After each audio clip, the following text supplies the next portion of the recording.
Bem, então, como nós já sabemos, né, a teoria aqui das estruturas condicionais, nós vamos fazer agora alguns exercícios para que a gente possa entender, coloca aqui condição, entender como é que funciona essa estrutura, tá certo?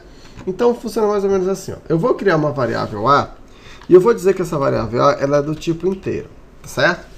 Então, por exemplo, vamos ler a variável A. Vamos começar aqui. Eu quero que você entre com o valor de A. Então, né, leia A, ó, entrada. Leia A. E aí, depois eu quero que você escreva o valor de A. Escreva A. Então, para ficar bonitinho, coloca logo aqui, escreva.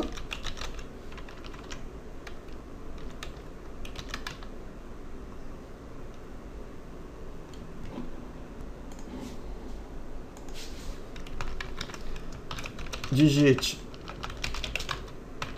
o valor de A. Ok? E o valor de A é...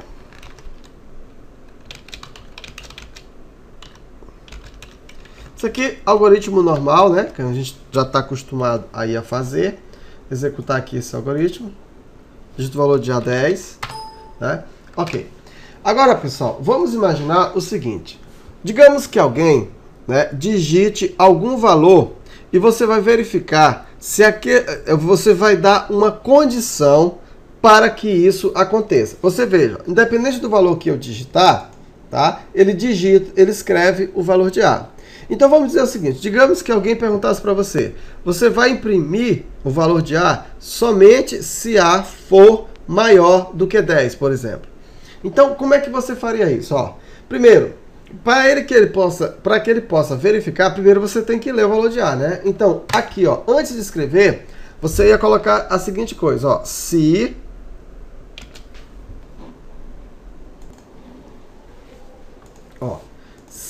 por exemplo, A maior que 10, então, aí, ó, aqui existe uma coisa na programação chamada de indentação. Né? Indentação. Você não pode deixar um algoritmo desse jeito, ó. Aqui no caso, ó, você tem que dar algum espaço, tá? Para que isso aqui fique indentado. Então, executando aqui, ó. Ó, se eu digitar, por exemplo, 5, não vai acontecer nada, ó. Veja, ó. O algoritmo ele foi executado e eu não imprimi o valor de A, ok? Se eu digitar agora, por exemplo, se eu digitar 15, agora ele vai colocar, ó, o valor de A é igual a 5. Deu para entender? Então, como é que funciona? Eu digito o valor de A e aqui ele faz a seguinte verificação. A é maior do que 10? Por exemplo, quando eu digitei 5, ele comparou. 5 é maior do que 10? Não. Se não é maior do que 10, então ele passa direto. Se for maior do que 10, aí sim ele entra aqui no laço. Então eu vou mudar isso aqui só para ficar assim, ó. Então eu vou colocar aqui, ó.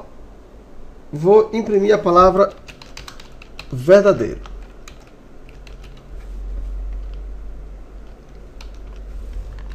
Ó, ele só vai escrever a palavra verdadeiro se A for maior do que 0. Executar. Colocar, por exemplo, aqui, ó, 5, ó, não acontece nada. Agora, eu vou executar novamente e vou colocar 10. Pessoal, vai dar certo? Também não, ó. Por quê? Porque aqui está escrito maior do que 10. E 10 não é maior do que 10. 10 é igual a 10. Então, se você quiser, para imprimir o 10, você tem que colocar maior ou igual. Agora, se eu colocar 10, ó, aí ele coloca como uma condição verdadeiro, ó. Por quê? Porque A é maior ou igual a 10. Essa aqui é a forma simples, tá, de você fazer. A estrutura condicional simples, bem simples mesmo. E agora é o seguinte, ó, se você quiser um se não, um else no caso, ó, se não,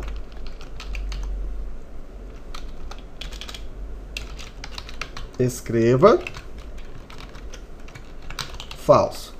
Olha aí, ó, agora o que vai acontecer? Observa a indentação, pessoal, ó. Veja, ó, todo mundo aqui do mesmo jeitinho, ó, você tem que dar um espaço aqui para ficar fácil de ser lido, ó. Vamos executar aqui esse algoritmo agora, ó. Vou colocar, por exemplo, 6, ó.